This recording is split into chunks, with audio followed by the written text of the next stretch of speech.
1-1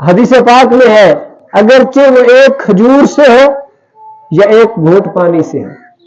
اللہ کے نبی صلی اللہ علیہ وسلم تشریف فرما تھے, صحابہ موجود تھے.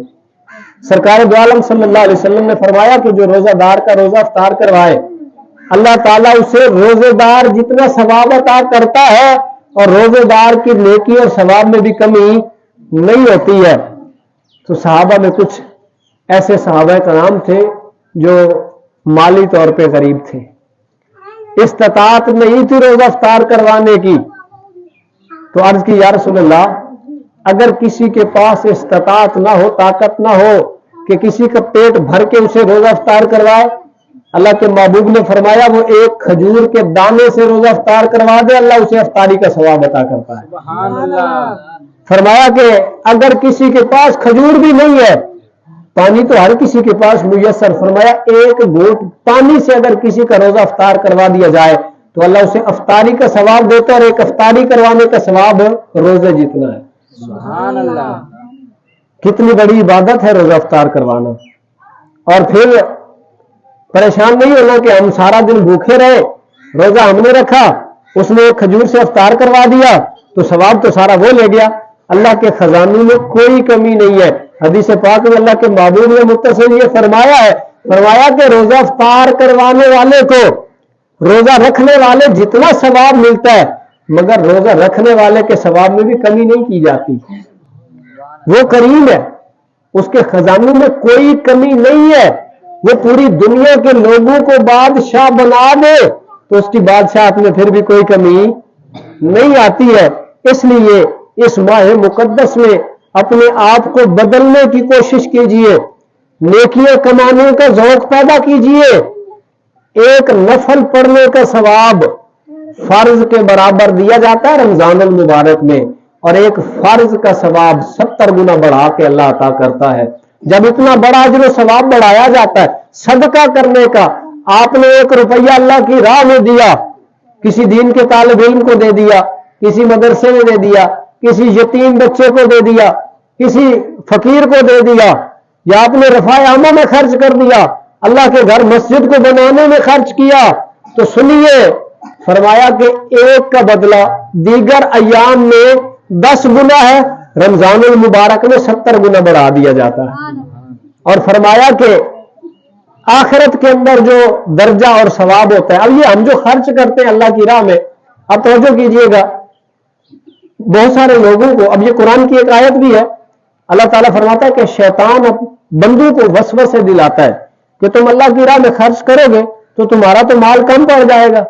مثال کے طور پہ آپ کے پاس 1000 روپیہ ہے, 100 روپیہ آپ نے دے دیا تو پیچھے 900 بچ گیا, کم ہو گیا نا. شیطان یہ وسوسے دلاتا ہے, نہیں ہے بابا تو ایک روپیہ کرتا ہے, وہ تیرے اتنے بچے گھر پہ ہیں, تو نے لگے مہنگائی کا دور ہے, تو نے یہ مسجد میں دے دیے تو تیرا نظام کیسے چلے گا. یہ شیطان وسوسے دلاتا ہے. یہ زکوٰۃ ہوتی ہے نا, زکوٰۃ سال کے بعد فرض ہوتی ہے, بہت سارے لوگ زکوٰۃ نہیں دیتے, شیطان وسوسے دلاتا ہے, اللہ نے بندیا سونا تیرا چاندی تیری, یہ غریبوں میں کے آکے وچ اگر آپ نے یہ زکوٰۃ نکال دی 40 ایسا ادھر گیا تو تیرے پاس کیا بچ جائے گا. اب یہ فصلیں پکتی ہے, اللہ رب العزت نے ان کے اوپر عشر لازم کیا ہے, شیطان کیا وسوسے دلاتا ہے, محنت تو نے کی, پانی تو نے لگایا, رات کو جاگا تو, اتنی محنت مشقت تو نے کی, یہ بیچ میں سے اگر 20واں من تو نے غریبوں کو دے دیا تو تیرے پاس کیا بچے گا. اور ویسے بھی آج کل تو گندم کا ریٹ بھی بڑا زیادہ ہے, تو بڑا بار بار لوگ سوچتے ہیں اگر 100 من ہے تو 5 من بن رہا ہے, تو 5 من 20,000 روپیہ یہ کسی غریب کو دے دوں, مدرسے میں دے دوں, یہ چلو 2 مہینے تو کہ لگ جا سر. یہ شیطان ہمیں وسوسے دلاتا ہے. شیطان کہتا ہے کہ تم یہ جو خرچ کرتے ہو تمہارا مال کم پڑ جاتا ہے, مگر اللہ کیا فرماتا ہے, اللہ فرماتا ہے جو تم اللہ کی راہ میں خرچ کرتے ہو, اللہ کے گھر پہ خرچ کرتے ہو, اللہ کے بندوں پہ خرچ کرتے ہو, رضائے خدا بندی حاصل کرنے کے لیے جو خرچ کرتے ہو, تمہارا مال کم نہیں ہوتا, اللہ اس میں برکت عطا فرما دیتا ہے. اور جو ہم یہاں خرچ کرتے ہیں اپنے لیے جو خرچ کیا وہ کھایا ختم ہو گیا, پہنا لباس پھٹ گیا, پرانا ہو گیا, مگر جس نے اللہ کی راہ میں دیا صدقہ کیا، خیرات کی، روزہ افطاری کروائی، مسجد بنوائی، مدرسہ بنوایا، مدرسے کے طالب علموں کی خدمت کی، یتیم کی خدمت کی، بیوہ خاتون کی خدمت کی، ضرورت مندوں کی، حاجت مندوں کی حاجت کو پورا کیا، اللہ رب العزت اس کو کبھی بھی کسی کا محتاج نہیں کرتا۔ حدیث پاک ہے، فرمایا جو رمضان میں کسی حاجت مند کی حاجت کو پورا کرتا ہے اللہ رب العزت اس کی تمام حاجات کو پورا فرما دیتا ہے۔ اور بندہ کسی کی حاجت کیا پوری کر سکتا ہے؟ ہم ایک وقت کا کسی کو کھانا ہی پورا نہیں دے سکتے، مگر رب وہ بادشاہ ہے ہماری پوری زندگی کی حاجتوں کو وہ پورا فرما دیتا ہے۔ تو اس لیے میں آپ حضرات کو یہ پیغام محبت دینا چاہتا ہوں کہ رمضان المبارک کا مقدس مہینہ، عید کی خوشیوں میں آپ بھی نئے کپڑے پہنیں گے، آپ کے بچے بھی نئے کپڑے پہنیں گے۔ آپ کے آس پاس ایسے بھی غریب یتیم بچے ہوں گے جو عید کے لیے نیا لباس نہیں لے سکیں گے، آپ کے آس پاس میں ایسے بھی غریب گھرانے ہوں گے، ایسی بیوہ خواتین ہوں گی جن کا کمانے والا کوئی نہیں ہوگا، غربت کی چکی میں پس رہی ہوں گے، ان کے بچے جب عید کے لیے پرانے کپڑے پہن کے جائیں گے تو وہ روئیں گے۔ آپ کے امیروں کے بچوں کے نئے کپڑے دیکھ کے غریبوں کے بچوں کے دل ٹوٹیں گے۔ اس لیے آپ کوشش کریں اس رمضان میں اپنے غریب بچوں کو بھی اپنے ساتھ خوشیوں میں شامل کریں۔ جس طرح اپنے بچوں کو لباس پہنائیں، کسی غریب کے لیے بھی ایک سوٹ لے لیں۔ اپنے بچوں کے لیے نئے جوتے جب خریدیں تو کسی یتیم بچے کے لیے بھی ایک جوتا خرید لینا۔ جب وہ عید پہ وہ تمہارے خریدے نئے کپڑے پہن کے جائے گا تو رب کی ذات کتنی خوش ہو جائے گی۔ تو اس لیے اس دفعہ آپ کوشش کریں اس رمضان میں غریبوں کو، ہمسایوں کو خوشیوں میں شامل فرمائیے۔ اور رمضان نیکیاں کمانے کا مہینہ ہے، قیام اللیل فرمائیں، تراویح کا اہتمام فرمائیں، آپ سجدوں کی کثرت فرمائیں۔ زندگی کا کوئی پتہ نہیں اگلا رمضان نصیب ہو یا نہ ہو، تو اس رمضان کو اپنی زندگی میں غنیمت جانیے اور عبادت کا ذوق پیدا کیجیے، زیادہ سے زیادہ وقت مسجد میں گزاریں۔ اور آپ تہیہ کریں، آپ کی فصلیں ابھی پکنے والی ہیں، آپ تہیہ کریں کہ ہم ایک دینی درسگاہ بنائیں گے، اللہ کے دیے رزق سے ہم ایک دینی درسگاہ بنائیں گے جس میں بچے قرآن پڑھیں گے، حافظ قرآن بنیں گے، عالم دین بنیں گے، اور آپ کے پیسے سے جو ادارہ بنے گا، جو درسگاہ بنے گی، جو مدرسہ بنے گا، وہاں سے جتنے بچے جب تک قیامت تک قرآن پڑھتے رہیں گے، آگے پڑھاتے رہیں گے، اس کا ثواب آپ کو ملتا رہے گا۔ آپ کوشش کریں گے نا جی؟ انشاءاللہ عز و جل۔ عشر 20واں حصہ ہے، یعنی 19 من گندم کے آپ کے 20واں من اللہ رسول کا حصہ۔ اگر آپ کے چھولے ہیں، چنے، تو ان کے اوپر 10واں حصہ، 9 من آپ کے، 10واں من اللہ رسول کے حصے کا۔ تو آپ کے لیے خوشخبری یہ ہے کہ ہم آپ کے اس علاقے میں ایک عظیم و شان دینی درسگاہ کا قیام عمل میں لا رہے ہیں انشاءاللہ عز و جل۔ آپ اہل علاقہ کے لیے یہ بہت بڑی سعادت کی بات ہوگی کہ آپ کے بچے آپ کے علاقے میں حافظ قرآن اور عالم دین بنیں گے، اور آپ کا جو نظریہ اور آپ کا جو عقیدہ اس کا دفاع ہوگا۔ میں نے ایک عزیز کو کہا اس افطاری کے پروگرام کے لیے، آج یہ ہمارا رمضان شریف کا 3را دسترخوان ہے، ہم مختلف جگہوں پہ رمضان المبارک میں ہم کوشش کرتے ہیں کہ آپ جیسے نیک لوگوں کے تعاون سے ہم مختلف جگہوں پہ افطار کا دسترخوان سجاتے ہیں تاکہ لوگ ہمارے ساتھ خوشیوں میں شامل ہوں۔ افطاری میں لنگر تقسیم کیا جاتا ہے، تو ہم نے ایک عزیز کو کہا کہ دعوت دیں آپ فلاں شخص کو جا کے، تو اس نے کہا ہم تو آپ کا کھانا اپنے لیے حرام سمجھتے ہیں، ہم آپ کو مسلمان بھی نہیں سمجھتے۔ وجہ کیا ہے؟ کیونکہ تم الصلاۃ والسلام علیک یا رسول اللہ پڑھتے ہو۔ یعنی یہاں جو یہ خیال کیا جاتا ہے کہ جو صلاۃ والسلام پڑھے وہ مسلمان ہی کوئی نہیں رہتا، تو کیا ضروری نہیں ہے آپ کے بچے تعلیم حاصل کریں، ان کو پتہ چلے کہ محبت رسول کس چیز کا نام ہے، عشق رسول کس چیز کا نام ہے۔ فرمایا لا یؤمن احدکم حتی اکون احب الیہ من والدہ وولدہ والناس اجمعین، حدیث پاک ہے، فرمایا اس وقت تک بندہ مومن ہی نہیں ہو سکتا جب تک پوری کائنات سے بڑھ کے محمد مصطفیٰ سے پیار نہیں کرتا۔ اور یہاں یہ کہا جاتا ہے جو نبی سے محبت کرے وہ کافر ہو جاتا ہے، جو نبی پہ درود پڑے اس کے ساتھ کھانا حرام ہو جاتا ہے۔ حضرات گرامی، اپنے مزاج بدلے، اپنے نظریات بدلے، اپنی اولادوں کے عقیدے محفوظ کرے۔ جہاں تمہیں یہ سبق پڑھایا جاتا ہے کہ صلاۃ و سلام پڑھنے سے کافر ہو جاتا ہے بندہ، مجھے بتاؤ پھر دین کس چیز کا نام ہے؟ صلاۃ و سلام کیا ہوتا ہے؟ اللہ کے نبی کے اوپر درود پڑھا جاتا ہے،